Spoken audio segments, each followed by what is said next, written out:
Et merde.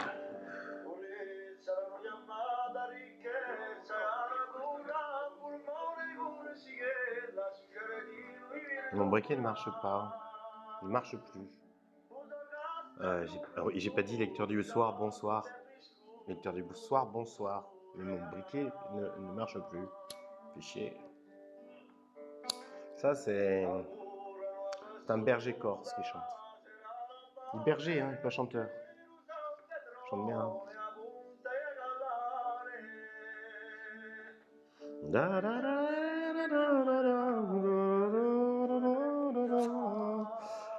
Bon, on continue sur Rousseau. Les Corses, il y a du contrat social hein, en Corse. Hein. Ça rigole pas. L'individualisme en Corse, c'est limité en fait. Ah. Alors hier, on s'est sauvagement fait chier avec le chapitre 7, et qui est assez imbitable, gonflant, j'ai pas compris la moitié, mais bon, on a dit qu'on lisait, donc on lit tout. Hein. Et là, maintenant, on va lire le chapitre 8 de l'état civil. J'espère que ce sera plus sympa, en fait. Ce passage de l'état de nature à l'état civil... Alors, attendez, il faut que je fasse un petit résumé. Bon, le résumé, comme j'ai quasiment rien compris au chapitre 7, hier, si vous avez regardé la vidéo, ce que j'expliquais, en fait, c'est que voilà, c'est que Rousseau, il se débattait contre... il veut un pacte social, un beau pacte social, mais il tient absolument à ce qu'on reste libre quand on s'engage dans ce magnifique pacte social qu'il a prévu en fait. Il faut entièrement se donner et puis on va être entièrement libre parce que ça l'embête en fait, cette idée qu'on puisse abandonner de la liberté en société. Il pense qu'il peut résoudre, faire un grand écart, quoi. En tout cas, il se débat avec ça durant tout le chapitre 7, et du coup, il est confus, il est technique, on sent qu'il gratte l'endroit où ça va pas, en fait. Donc, dans le chapitre 8 de l'état civil, ce passage de l'état de nature à l'état civil produit dans l'homme un changement très remarquable, en substituant dans sa conduite la justice à l'instinct et donnant à ses actions la moralité qui leur manquait auparavant. Voilà. Dans son idée, voilà, quand on passe de l'instinct à la justice, on devient moral, en fait, quand il y a un pacte social et qu'on crée une société. Bon, c'est pas du tout moi ce que j'ai observé, mais enfin lui, voilà, il est en pleine, il est perché quoi. Hein. C'est un peu comme si c'était fait un cristal de mètre bleu, mais pas un petit cristal, un gros en fait. Hein.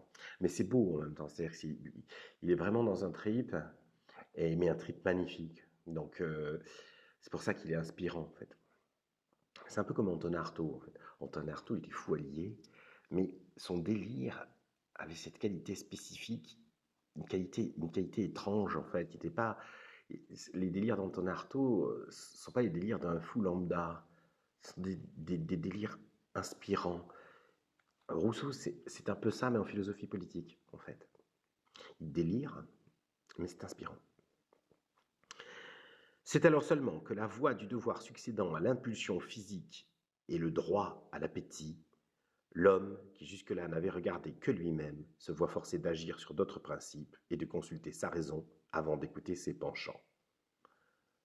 Et ça, c'est ce qu'ils croient qu'il va se passer, hein, parce que moi, des gens qui n'écoutent que leurs penchants, qui font passer leurs appétits avant le droit, l'impulsion physique avant le devoir et l'instinct avant la justice, je ne connais que ça.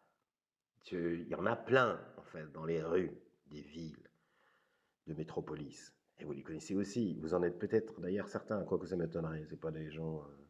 les gens qui s'embarrassent de rien, ils ne regarderaient pas une vidéo sur le contrat social de Rousseau, je crois. Quoi, on ne sait pas, peut-être la curiosité pour savoir comment ça se passe en face. Quoi qu'il se prive dans cet état de plusieurs avantages qu'il tient de la nature, l'homme, il en regagne de si grands, donc l'homme qui passe de l'état de nature à la société. Excusez-moi, je suis brouillon. J'arrête pas de parler de ma fatigue le soir et en même temps je change pas l'horaire, mais bah, j'ai d'autres choses à faire, donc du coup je vais pas changer l'horaire. Donc quoi qu'il se prive dans cet état de plusieurs avantages qu'il tient de la nature, il en regagne de si grands, ses facultés s'exercent et se développent, ses idées s'étendent, ses sentiments s'anoblissent, son âme tout entière s'élève à tel point que si les abus de cette nouvelle condition ne le dégradaient souvent au-dessous de celle dont il est sorti, il devrait bénir sans cesse l'instant heureux qu'il en arracha pour jamais et qui, d'un animal stupide et borné, fit un être intelligent et un homme. C'est un beau rêve, ça, hein, cette idée que la société va nous arracher comme ça l'animalité, nous anoblir. Mais bon, en même temps, il a dit le contraire, donc peut-être que je me plante complètement. C'est quand même Rousseau qui explique quand même que c'est la société qui corrompait les hommes. Non, mais je pense qu'en fait, il faut que je vérifie, mais je pense il a dû percuter après. Donc là, il est vraiment...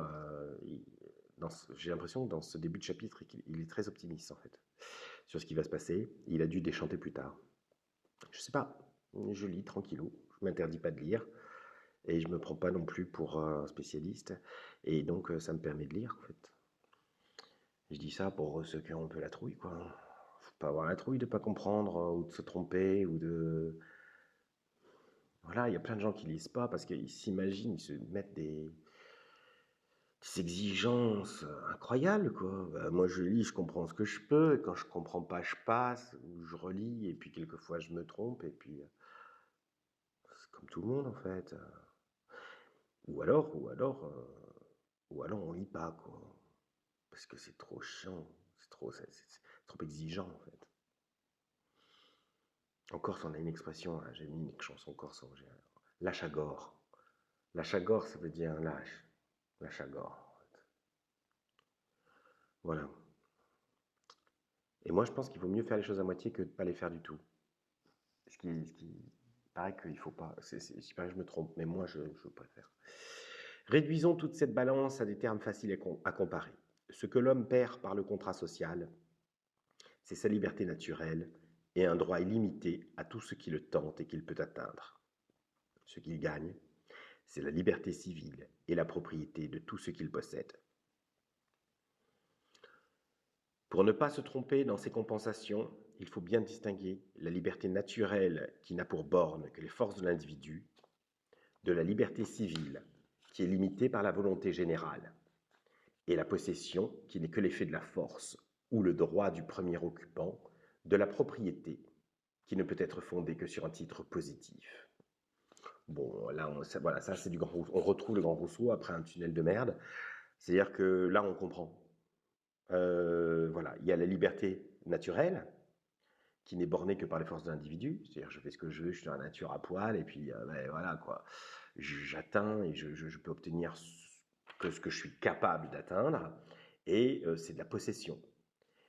Et quand j'ai souscrit à un pacte social, un contrat social, en fait, c'est plus de la liberté naturelle, c'est de la liberté civile. Mais du coup, en fait, ma liberté n'est plus limitée par ma force, elle est limitée par la volonté générale et puis par la liberté des autres.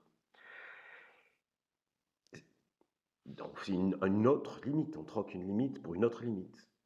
Mais par contre, ce que j'ai, ça devient ma propriété, c'est plus seulement ma possession, parce que j'y ai droit, en fait. Et c'est protégé, en fait, par tous les autres, en fait, qui reconnaissent ce que je possède comme étant ma propriété. Où l'on voit quand même qu'il y a quand même, là, sur cette idée de propriété privée, un fondement du pacte social. Je dis ça pour mes camarades communistes. Moi, j'avais des parents communistes, donc je connais à fond, hein, Engels, Marx et tout. Et voilà, en fait,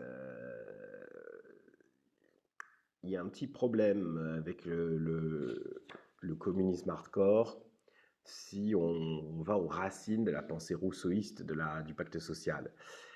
Il semblerait que, voilà, parce que la propriété, finalement, au sein du pacte social, c'est l'équivalent de la possession dans l'état de nature. Et donc, en fait, on a anobli un instinct, mais il est toujours là, quoi. Et dans le communisme, il y a cette idée qu'on peut aller contre l'instinct de propriété, l'instinct de possession de l'être humain comme animal, comme entité instinctuelle. Et c'est foireux, en fait, ça marche pas, ça. Ça marche pas, ni Homo soviéticus, ni Homo etc. On ne change pas la nature humaine, en fait.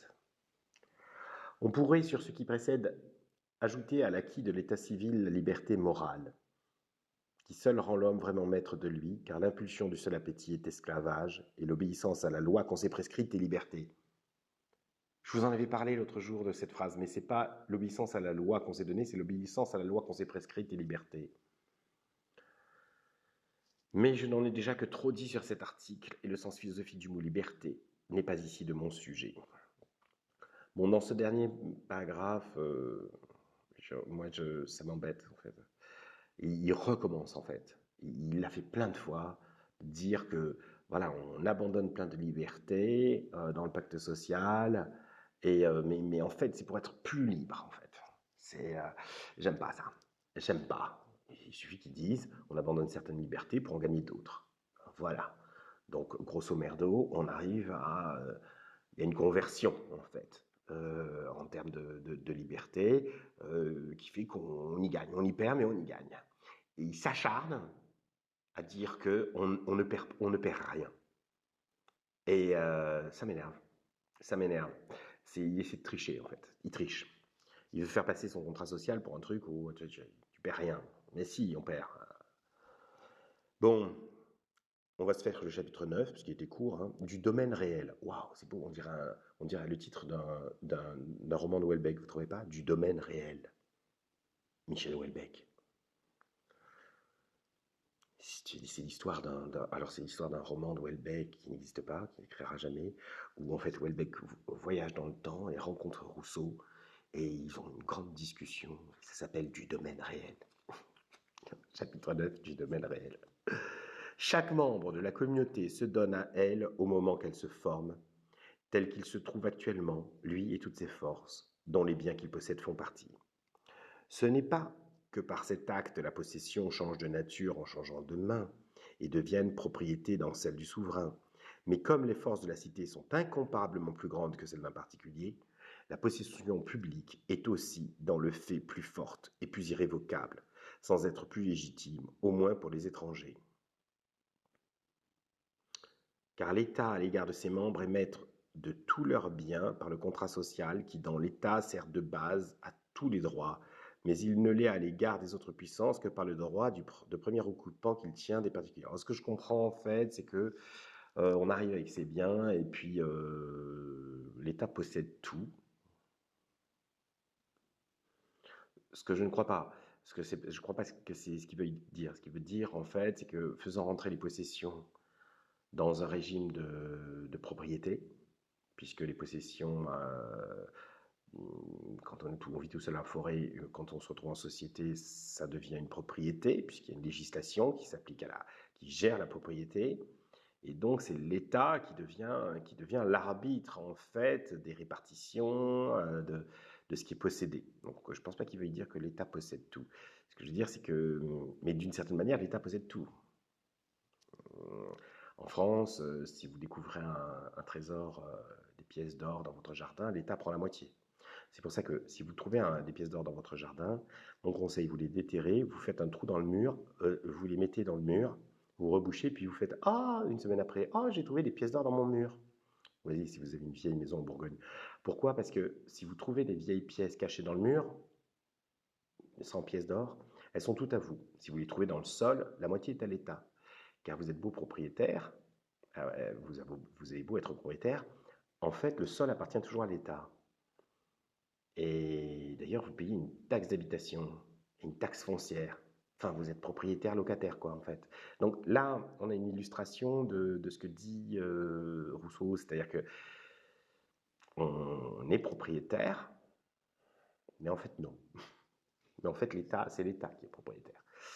Il nous délègue la propriété quand il ne loue pas. Loulou. Enfin, du verbe louer, mais pas louer. Ah, tu es magnifique, louer le loyer. Le droit de premier occupant, quoique plus réel que celui du plus fort, ne devient un vrai droit qu'après l'établissement de celui de propriété. Bon, moi là, ça me fait marrer parce que, histoire de foutre un peu la merde sur une vidéo, je pense au conflit israélo-palestinien. Relisons cette phrase en ayant ça en tête. Le droit de premier occupant, quoique plus réel que celui du plus fort, ne devient un vrai droit qu'après l'établissement de celui de propriété. Et le premier occupant, c'est quand.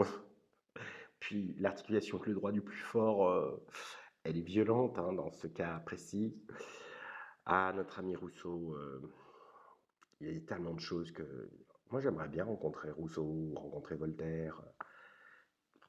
J'ai fait souvent, quand j'étais adolescent, je rêvais d'un truc, c'est que je faisais découvrir la télévision à Voltaire, je vous jure. C'est un fantasme que j'ai eu, mais longtemps, en fait. C'est-à-dire que. Et alors, je pensais pas raconter ça. Mon idée, je sais pas pourquoi, je sais pas, j'avais vu Retour vers le futur et tout ça. Et mon idée, c'était qu'un jour, moi j'étais un adolescent spécial, hein, un jour, Voltaire apparaissait dans la cuisine. Donc, il apparaissait, je sais pas pourquoi, il apparaissait toujours en cuisine. Et donc, il était complètement confus. Et puis moi, j'étais chargé de le protéger et de l'initier au monde contemporain. Et donc, je lui faisais découvrir le frigo, etc. Mais puis, à l'époque, j'étais adolescent, il n'y avait pas Internet et tout, c'était la télé. Je lui faisais découvrir la télé, et là, il était ébloui, en fait. Et j'observais l'éblouissement de Voltaire. Et puis, j'avais une Pléiade de Voltaire avec les contes et nouvelles. Et puis il me disait, mais est-ce que quelqu'un se souvient de moi? Et je disais, oui, oui, bien sûr, et tout. Et puis, je lui apprenais qu'en fait, tout son travail d'historien, tout le monde s'en battait le coquillard. Et que par contre, les petits contes qu'il écrivait au château de Sceaux pour faire rire ses amis, Zadig, Candide et tout, c'était devenu culte. Et là, il était complètement décontenancé, un peu dépressif. Et dans mon idée, en fait, alors je l'emmenais chez le dentiste, et il découvrait qu'il avait d'abord peur, et puis il découvrait qu'on pouvait lui changer les caries en lui faisant une anesthésie et tout. Il disait, quoi, c'est devenu ça les dentistes, incroyable.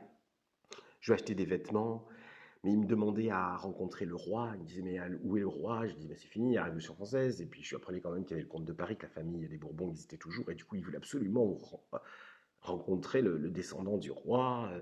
J'étais obligé de l'emmener en taxi, l'accompagner et de présenter Voltaire, mais que j'avais rhabillé chez Gap et que j'avais envoyé chez le dentiste, aux descendants de Louis XVI. Et, euh, et ça donnait lieu, et alors systématiquement ça tournait mal, parce qu'à un moment Voltaire se rendait compte que je n'étais qu'un jeune, rien du tout en fait. Il était tellement malin il devenait pote avec des gens très riches, des bourgeois, etc. Et il me larguait en fait. Et 3-4 ans plus tard, il était richissime, et il avait recommencé à écrire, il publiait, il prenait le pouvoir, un pouvoir total, intellectuel total dans la société. Et moi, j'avais été juste le mec qu'il avait accueilli à l'arrivée de son voyage dans le temps.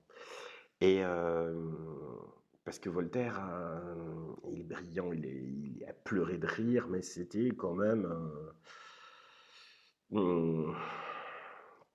un courtisan cynique et quelqu'un de. Je l'aime pas non plus. Il y a des gens, moi j'aime Voltaire, ah, moi j'aime Rousseau, ah moi j'aime les Beatles, ah moi j'aime le Rolling Stone. Alors moi il faut que je vous dise, en fait je préfère les Beatles, ça c'est sûr. Mais par contre Voltaire, Rousseau, les deux je les aime pas en fait. Les deux je les admire, les deux je les aime pas, pour des raisons différentes. On s'est un peu écarté du texte. C'est pas grave. On en était où? Euh, Ouais, le droit du premier équipement, tu parles. Bon, tout homme a naturellement droit à tout ce qui lui est nécessaire. Excusez-moi, ça prend l'allure d'un livre comique. Attention, je vais vous relire cette punchline. Tout homme a naturellement droit à tout ce qui lui est nécessaire, mais l'acte positif qui le rend propriétaire de quelques biens l'exclut de tout le reste. Sa part étant faite, il doit s'y borner et n'a plus aucun droit à la communauté. Voilà pourquoi le droit de premier occupant, si faible dans l'état de nature, est respectable à tout homme civil. On respecte moins dans ce droit ce qui est à autrui que ce qui n'est pas à soi. Ce sont des subtilités qui m'apparaissent. Voilà, quoi. C'est baroque, c'est de la subtilité, c'est de la grignoterie, quoi. Je ne sais même pas si ce mot existe. Qu'est-ce que ça voudrait dire, grignoterie? Je sais pas pourquoi il est sorti. Mais vous voyez, c'est comme un petit macaron. Noisette vanille, je sais pas, c'est un truc. On respecte moins dans ce droit ce qui est à autrui que ce qui n'est pas à soi. Ouais, d'accord, ok. Bon, on enchaîne. En général, pour autoriser sur un terrain quelconque le droit de premier occupant, il faut les conditions suivantes. Premièrement, que ce terrain ne soit pas encore habité par personne. Secondement, qu'on n'en occupe que la quantité dont on a besoin pour subsister. En troisième lieu, qu'on en prenne possession non par une vaine cérémonie, mais par le travail et la culture, seul signe de propriété qui, au défaut de titre juridique, doivent être respectés d'autrui. Ça, c'est beau. Ça, c'est beau. Alors, ça flatte chez moi, c'était l'idée de travail, qui est pourtant assez ténue, mais que j'affectionne. Ça, c'est quand même beau, hein. En troisième lieu, qu'on en prenne possession, non par une vaine cérémonie, mais par le travail et la culture, seul signe de propriété qui, au défaut de titre juridique, doivent être respectés d'autrui. Donc quelqu'un, en fait, pour Rousseau, on possède un terrain si on le travaille, en fait, si on le cultive, et en étant le premier occupant. Sinon, on est juste posé dessus. J'aime bien cette idée. En effet, accorder aux besoins et au travail le droit de premier occupant, n'est-ce pas l'étendre aussi loin qu'il peut aller? Peut-on ne pas donner des bornes à ce droit? Pourquoi il se prend la tête sur le droit du premier occupant? C'est quoi cette histoire? Pourquoi il se... Je comprends pas. Il appelle le chapitre 9 du domaine réel et il a l'air vraiment torturé par cette histoire de droit du premier occupant, mais je ne vois pas à quoi ça lui sert. On verra bien. Peut-on ne pas donner des bornes à ce droit? Suffira-t-il de mettre le pied sur un terrain commun pour s'en prétendre aussitôt le maître? Suffira-t-il d'avoir la force d'en écarter à un moment les autres hommes pour leur ôter le droit d'y jamais revenir? Comment un homme ou un peuple peut-il s'emparer d'un territoire immense et en priver tout le genre humain autrement que par une usurpation punissable, puisqu'elle ôte au reste des hommes le séjour et les aliments que la nature leur donne en commun? Voilà, alors là, ça commence à devenir chaud, les marrons chauds, parce qu'en fait, moi, j'avais compris le droit du premier occupant pour le mec qui chope un champ, vous voyez, pour faire sa ferme, quoi. Mais en fait, il parle de pays, en fait. Il parle de pays. Et il dit sur quoi on peut fonder le fait d'être propriétaire d'un pays, en fait. Comment un homme ou un peuple peut-il s'emparer d'un territoire immense et en priver tout le genre humain autrement que par une usurpation punissable, puisqu'elle ôte au reste des hommes le séjour et les aliments que la nature leur donne en commun? Bon, là, vous imaginez, là, comme c'est subversif, qui est sur la question des frontières, des pays, d'immigration, ça concerne tout le monde, hein, tous les pays, hein. Alors, quand Núñez Balboa prenait sur le rivage possession de la mer du Sud et de toute l'Amérique méridionale au nom de la couronne de Castille, était-ce assez pour en déposséder tous les habitants et en exclure tous les princes du monde? Sur ce pied-là, ces cérémonies se multipliaient assez vainement, et le roi catholique n'avait quoi? N'avait tout d'un coup qu'à prendre de son cabinet possession de tout l'univers, sauf à retrancher ensuite de son empire ce qui était auparavant possédé par les autres princes. Et c'est vrai que ça s'est passé comme ça, quoi. Les mecs, ils arrivaient, je déclare au nom du roi, le truc, voilà. Après, ça s'est réglé avec des mousquetons, quoi, mais c'était cool, ouais. Sur ce pied-là, ces cérémonies se multipliaient assez vainement, et le roi catholique n'avait tout d'un coup qu'à prendre de son cabinet possession de tout l'univers.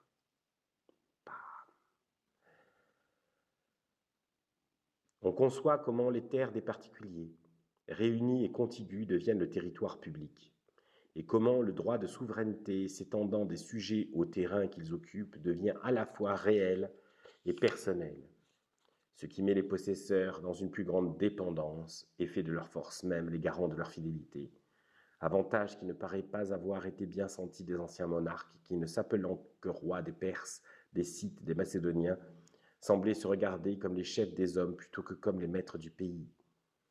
Ceux d'aujourd'hui s'appellent plus habilement rois de France, rois d'Espagne, d'Angleterre, etc. En tenant ainsi le terrain, ils sont bien sûrs d'en tenir les habitants. Voilà, c'est pour ça qu'on s'acharne, voyez-vous. Il est arrivé là. Il est arrivé où il venait nous mener. Enfin, il y a encore un petit morceau, mais C'est incroyable, j'avais pas vu ça. C'est vrai que les anciens monarques s'appelaient roi des Perses, roi des Scythes, roi des Macédoniens, ils possédaient un peuple. Tandis que les monarques contemporains, c'est roi de France, roi d'Espagne, roi d'Angleterre. Parce que ce que Rousseau montre, en fait, c'est que la souveraineté est liée, en fait, à la propriété foncière.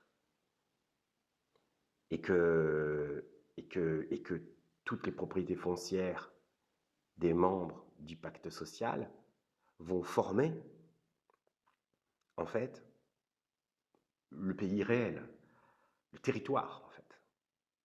C'est la somme des propriétés privées, des possessions privées qui deviennent des propriétés au moment du contrat social, des différents habitants, deviennent le territoire, le domaine, ce qu'il appelle, voilà pourquoi il appelle ça le domaine réel. Le domaine réel.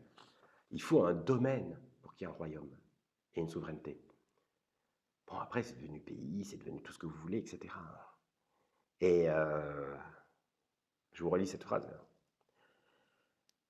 C'est fort, putain, c'est fort.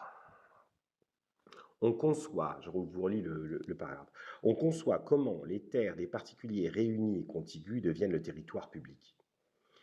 Et comment le droit de souveraineté, s'étendant des sujets au terrain qu'ils occupent, devient à la fois réel et personnel.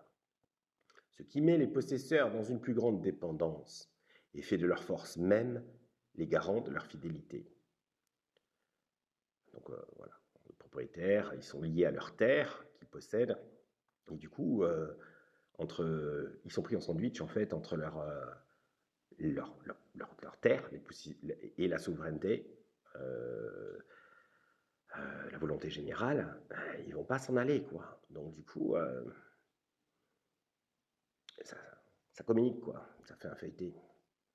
Avantage qui ne paraît pas avoir été bien senti des anciens monarques, qui, ne s'appelant que roi des Perses, des Scythes, des Macédoniens, semblaient se regarder comme les chefs des hommes plutôt que comme les maîtres du pays. Ceux d'aujourd'hui s'appellent plus habilement rois de France, d'Espagne, d'Angleterre, etc., en tenant ainsi le terrain. Ils sont bien sûrs d'en tenir les habitants. Ce qu'il y a de singulier dans cette aliénation, c'est que, loin qu'en acceptant les biens des particuliers, ce qu'il y a de singulier dans cette aliénation, c'est que, loin qu'en acceptant les biens des particuliers, la communauté les en dépouille, elle ne fait que leur en assurer la légitime possession, changer l'usurpation en un véritable droit et la jouissance en propriété. Donc voilà, ce qu'il dit, en fait, c'est que quand on rentre en société et que la possession devient propriété, par la magie du droit, on ne prend pas ce qu'ils ont aux gens. Au contraire, on renforce le lien qu'ils ont avec leur propriété foncière et on change l'usurpation en droit et la jouissance en propriété, en fait, puisque quand on est juste dans la possession, on est dans la jouissance du lieu. Alors, les possesseurs étant considérés comme dépositaires du bien public, leurs droits étant respectés de tous les membres de l'État et maintenus de toutes ses forces contre l'étranger, par une cession avantageuse au public et plus encore à eux-mêmes, ils ont, pour ainsi dire, acquis tout ce qu'ils ont donné. Pouah, pouah. Eh oui. Si on a un bout de terre, etc., on le possède, on en jouit. Mais si on fait partie d'une société qui nous en a fait le propriétaire, pas seulement le possesseur, et bien à ce moment-là, en adhérant à ce contrat social, on est devenu le véritable propriétaire de ce qu'on possédait. Et on ne va pas être le seul à défendre cette propriété. Tout le monde va la défendre, en fait. C'est vrai. Paradoxe qui s'explique aisément par la distinction des droits que le souverain et le propriétaire ont sur le même fond, comme on verra ci-après. Il peut arriver aussi que les hommes commencent à s'unir avant que de rien posséder, et que, s'emparant ensuite d'un terrain suffisant pour tous, ils en jouissent en commun, ou qu'ils le partagent entre eux, soit également, soit selon des proportions établies par le souverain. De quelque manière que se fasse cette acquisition, le droit que chaque particulier a sur son propre fonds est toujours subordonné au droit que la communauté a sur tous, sans quoi il n'y aurait ni solidité dans le lien social, ni force réelle dans l'exercice de la souveraineté. Je terminerai ce chapitre et ce livre par une remarque qui doit servir de base à tout le système social. c'est qu'au lieu de détruire l'égalité naturelle, le pacte fondamental substitue au contraire une égalité morale et légitime à ce que la nature avait pu mettre d'inégalité physique entre les hommes, et que, pouvant être inégaux en force ou en génie, ils deviennent tous égaux par convention et de droit. Et c'est la fin du livre premier. Et c'est puissant. C'est dommage que le chapitre 7 et le début du chapitre 8 aient été aussi merdeux, parce que c'est très puissant. Et je vous relis le dernier paragraphe. Je terminerai ce chapitre et ce livre par une remarque qui doit servir de base à tout le système social. C'est qu'au lieu de détruire l'égalité naturelle, le pacte fondamental, le pacte social, substitue au contraire une égalité morale et légitime à ce que la nature avait pu mettre d'inégalité physique entre les hommes, et que, pouvant être inégaux en force ou en génie, ils deviennent tous égaux par convention et de droit. Voilà. Donc, il a bien vendu quand même son pacte social. Il a bien vendu. En fait, c'est pour ça que cette histoire de droit est essentielle, en fait. Essentielle, en fait. C'est le droit qui fonde la société, en fait. Et la question que se pose Rousseau, c'est sur quoi on va fonder le droit. Mais à partir du pacte social, le droit, c'est ça, en fait, qui fait de possesseurs des propriétaires, de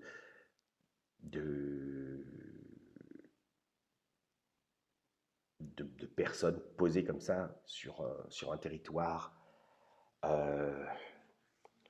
des garants, en fait, de parcelles du domaine qui correspond au royaume, en fait, au pays, formé par l'agrégation de toutes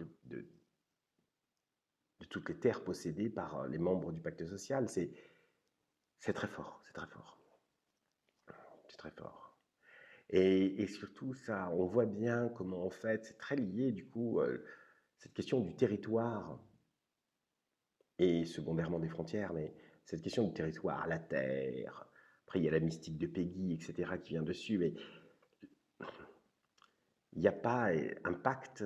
Donc là, si on en reste au livre premier, je ne sais pas ce qu'il va dire après, mais apparemment, on ne peut pas y avoir de contrat social sans territoire, en fait, sans domaine réel. Il faut des membres pour faire un pacte social. Ils vont créer comme ça un souverain, une volonté générale. Mais il faut aussi un territoire, un domaine, un pays, une terre. Et voilà, on redécouvre la roue là, mais ça veut dire qu'il faut ça en fait. Pour un contrat social, il faut une terre, il faut un pays. La question du territoire est essentielle en fait. C'est intéressant au moment où on parle de séparatisme et tout ça. Le fait que ça soit aussi fondamental que ça. Cette question du... Hein, on est au premier livre, chapitre 8, hein, du domaine réel. Bon, on va se mettre un autre chant corse pour faire le générique de fin.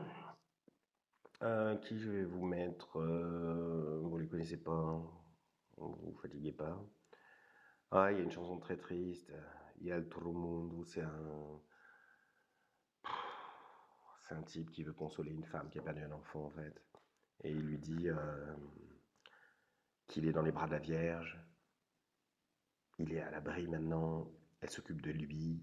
Donc il parle à cette femme qui a perdu son enfant assez jeune, qu'il faut qu'elle arrête de pleurer, que la Vierge va s'occuper de son enfant mort. Mais la chanson est très belle, je vous la mets.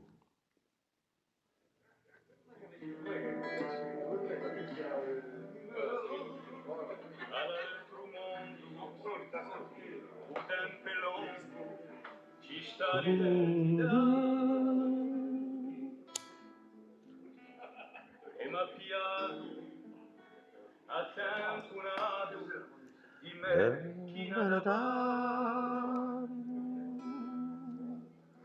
Oh cara mamma, un paradiso è grande come te. Oh putain, c'est triste. E saliamo all'improvviso, salimo a me. Santa Maria,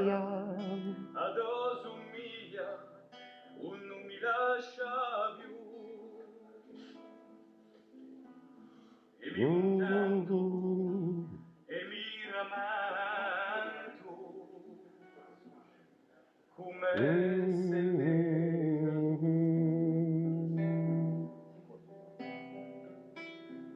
est en train de péter tout, le moral de tout le monde dans la soirée, le mec, avec sa guitare. Ti mondo un fiore, usa aurora, uscirà e in un brano che lo vace un più. So cielo, fra i miei mali, ugugliere batte. Ma sto con cielo e i tuoi capelli sono lontano da me. Ma da lì, con Gesù Cristo, chissà quale tu sei. Con Gesù Cristo. E mi contento e mi ramai e me un po'.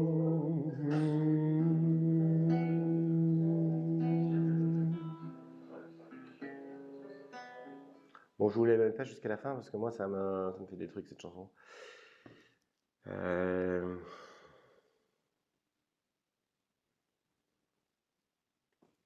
Voilà. Il y a des trucs on peut même pas en parler en fait. Oh, c'est trop lourd, c'est trop profond. Bon. Je vous embrasse, on se voit demain pour le livre 2. On a fini le livre 1. Hein. Enfin, ceux qui se sont accrochés, on a fini le livre 1, page 59. On est presque presque la moitié. Quoi. Finalement, lire du contrat social de Jean-Jacques Rousseau, c'est pas si dur que ça, en fait, je trouve. Hein, allez, on se voit demain.